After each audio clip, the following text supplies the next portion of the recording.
सिर्फ 3 बार ये दुआ पढ़ी और मेरी दुआ कबूल हो गई। अस्सलाम वालेकुम रहमतुल्लाह। प्यारे साथियों, ये सिस्टर कहती है सिर्फ 3 बार एक दुआ को इन्होंने पढ़ा और अल्लाह ताला ने इनकी दुआ कबूल की। तो ये मिरेकल स्टोरी हमारे साथ शेयर करती है। इनकी मिरेकल स्टोरी न्यू है। कहती है अस्सलाम वालेकुम आपी, कैसी हैं आप? तो वालेकुम अस्सलाम, अल्हम्दुलिल्लाह हम बिल्कुल ठीक हैं। कहती हैं कि मेरी स्टोरी थोड़ी लंबी है पर मौजज़े वाली है। बात कुछ वक्त पुरानी है, लगभग 3 साल पहले की बात है। बचपन से ही ना मैं एक इंट्रोवर्ट टाइप लड़की हूँ। मीन्स के मेरे बहुत ज़्यादा लिमिटेड फ्रेंड्स हैं, स्मॉल फ्रेंड्स का ग्रुप है और मैं किसी से भी ज़्यादा ओपन नहीं होती हूँ। ना ही मेरा आज तक के कोई फ्रेंड बना है, यानी मेल फ्रेंड बना है। कोई भी लड़का आज तक मेरा फ्रेंड नहीं बना है और मैं बहुत ही ज़्यादा सुलझे दिमाग की थी। घर वाले मेरे लिए रिश्ता देख रहे थे। इस बीच में मेरे बड़े पापा ने अपने बेटे के लिए रिश्ता भेजा। वो लोग माशाल्लाह काफ़ी फाइनेंशियली स्टेबल लोग हैं और दीनदार भी थे और मेरे घर वालों ने हाँ कर दी। उसके बाद मेरा रिश्ता तय हो गया।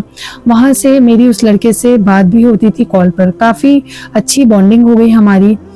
एक दिन हुआ कुछ यूँ कि मेरे अम्मी अब्बू गए हुए थे किसी शादी में। वहाँ पर वो लड़का और वो उनकी फैमिली भी आई हुई थी, यानी मेरे बड़े पापा और उनकी फैमिली और उनका बेटा। वहाँ पर मेरी अम्मी ने कुछ ऐसा देखा जो मैं शेयर नहीं कर सकती, जो कि बहुत ज़्यादा पर्सनल है। और फिर घर आकर मेरी अम्मी ने वो बात मेरे पापा से, मेरे बड़े भाई से डिस्कस की और बोला कि हम लोग वहाँ पर अपनी बेटी का रिश्ता ख़त्म कर देते हैं। कहती हैं कि मैं दूसरे रूम में खड़ी उन लोगों की ये सारी बातें सुन रही थी। फिर थोड़ी देर बाद मेरी अम्मी ने आकर मुझे बताया कि हम वहाँ पर आपका रिश्ता कैंसिल कर रहे हैं। मैंने बोला जी अम्मी ठीक है, जैसा आप लोगों को ठीक लगे आप कर लीजिए। मुझे अंदर ही अंदर बहुत ज़्यादा तकलीफ़ हुई थी।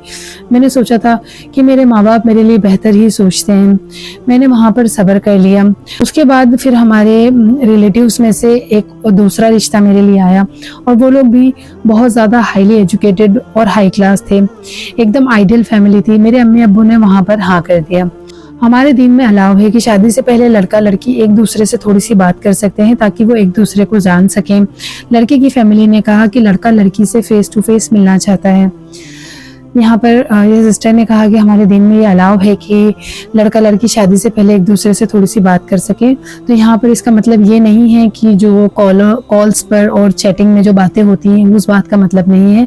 इसका मतलब ये है कि आप अपने पेरेंट्स की रजामंदी के तौर पर लड़का या लड़की एक दूसरे को एक नज़र देख लें ताकि उन लोगों को पता रहे कि इस इंसान से मेरा रिश्ता या मेरी शादी हो रही है ना। यहाँ पर आप लोग इनकी इस बात का गलत मतलब मत निकालिएगा।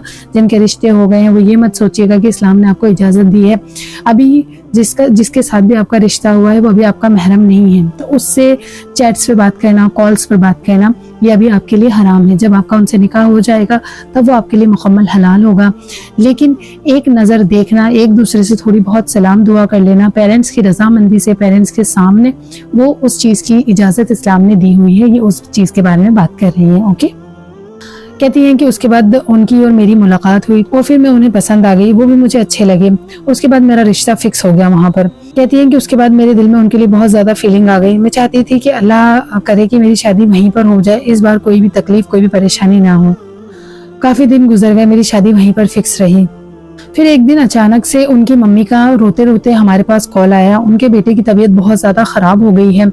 कहने लगी कि शायद वो डिप्रेशन में चला गया है किसी वजह से। मेरी अम्मी ये बात सुनकर बहुत ज़्यादा हैरान और परेशान हो गई। उन्होंने मुझे बताया, मुझे तो एकदम से रोना आने लगा। मैंने फ़ौरन ही जानमाज बिछाई और बोला कि या अल्लाह, आखिर ऐसी कौन सी बात है जिससे वो परेशान हैं, जिससे वो डिप्रेशन में चले गए हैं। या अल्लाह प्लीज़ आप उन्हें ठीक कर दीजिए। मेरे घर पर रिश्ता कैंसिल होने की बातें होने लगी। मैं बहुत ज़्यादा परेशान हो गई थी उस वक्त, क्योंकि मैं नहीं चाहती थी कि मेरा रिश्ता वहाँ से कैंसिल हो। मैं बहुत ज़्यादा टूट गई थी। मैंने रोते रोते अपनी दोस्त को कॉल किया। उसने मुझे कहा कि ठीक है, तुम परेशान ना हो, एक काम करो, अल्लाह समद पढ़ो और हर ट्यूसडे को 1000 मरतबा अल्लाह समद पढ़ना। मैंने एज इट इज़ ऐसे ही किया। ट्यूसडे को 1000 टाइम्स अल्लाह समद पढ़ा, 5 वक्त की नमाज पढ़ी, अल्लाह से रो रो कर दुआएं की कि या अल्लाह प्लीज़ उनकी तबीयत ठीक कर दीजिए, मेरा रिश्ता कैंसिल ना हो वहाँ से। उसके बाद ऐसा हुआ कि मेरे अम्मी अब्बू और मेरे बड़े भाई उनको हॉस्पिटल में देखने गए। वहाँ से आए तो बताया कि उनकी तबीयत अभी भी ख़राब है लेकिन पहले से अब बेहतर है। मैं बहुत ज़्यादा खुश हुई उस वक्त। उसके बाद मेरी होने वाली जो सास थी उन्होंने बोला कि मेरा बेटा बात करना चाहता है आपकी बेटी से। फिर मेरी उनसे कॉल पर बात हुई। उसके बाद मानो उनकी तबीयत में जैसे किसी ने जादू कर दिया। इस स्पीड से वो सही हुआ तो सारे लोग बोले कि ये लड़की इसके लिए लकी है। मेरी उनसे रेगुलर बेसिस पर बात होने लगी और वो एकदम ठीक हो गए धीरे धीरे करके अल्हम्दुलिल्लाह। फिर अल्हम्दुलिल्लाह मेरी उनसे शादी हो गई और अब मेरी शादी को अल्हम्दुलिल्लाह 1 मंथ हो गया है और अब वो एकदम ठीक है अल्हम्दुलिल्लाह। मैंने सिर्फ और सिर्फ 3 वीक्स तक अल्लाह समद पढ़ा था और अल्लाह ने मेरी दुआ को कबूल कर लिया। अल्लाह समद में बहुत ज़्यादा ताकत है, कोई डाउट नहीं है इसमें। शादी की रात हम दोनों ने शुक्राने की नमाज एक साथ अदा की। उस दिन मुझे ऐसा लग रहा था कि मैं इस दुनिया की सबसे खुशनसीब लड़की हूँ। और मैं बाकी लोगों से भी यही कहना चाहूँगी कि अगर आपकी भी कोई दुआ है, आप अल्लाह ताला से कबूल करवाना चाहते हैं, तो आप अल्लाह उस समझ पढ़ के अल्लाह से अपनी दुआएं कबूल करवा सकते हैं। तो माशाल्लाह सुभान अल्लाह, बहुत प्यारी स्टोरी। जज़ाकल्लाह खैर sister for sharing this beautiful story. अल्लाह ताला आपकी मैरिड लाइफ को बहुत ज़्यादा आफियत में रखे, अल्लाह ताला आपके शौहर को बहुत ज़्यादा सेहत दे, तंदुरुस्ती दे, आप लोगों को बहुत ज़्यादा खुशबाश रखे।